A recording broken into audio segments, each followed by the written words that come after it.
บ่อยากเว้าเรื่องมักเมียเขามันลำบากมักกันทุกข์กันยากมันแสนลำบากยากกะใจได้แต่จบสองส่งสายตาหอยยิ้มไปอดเอาเด้อเด้อใจกลัวเพ้อยามใดอ้ายสิไปหาเป็นบางเวลาไปเที่ยวงานกันเป็นคู่ผัวของน้องก็นั่งอยู่ซ้ำเมียอ้ายก็ผัดมาลุงตุงนั่งจักยังยังกันแท่นาได้แต่ส่งยิ้มข้ามโต๊ะมาโอ้ยฟ้าบ่พาลงกลางโต๊ะเบียร์ข้า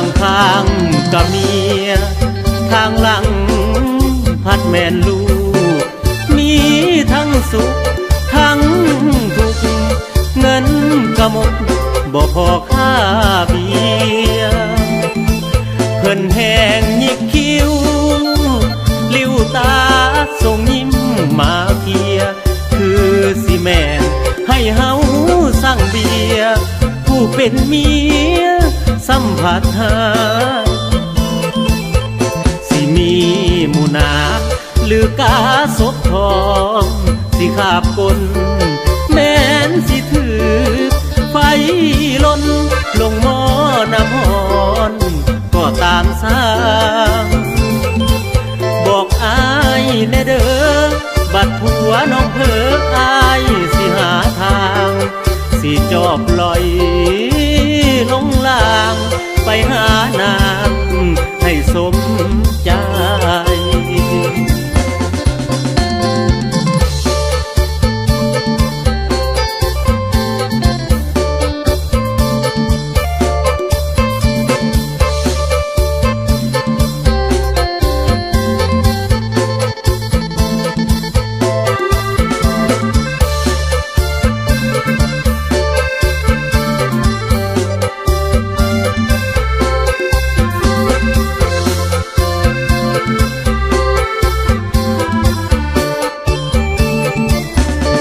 ข้างกับเมียข้างหลัง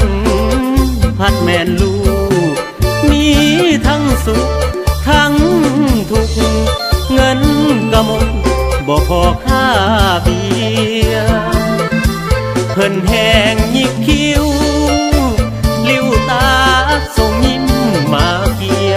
คือสิแม่นให้เฮาสั่งเบียร์ผู้เป็นเมียสัมผัสหาสิมีหมู่นา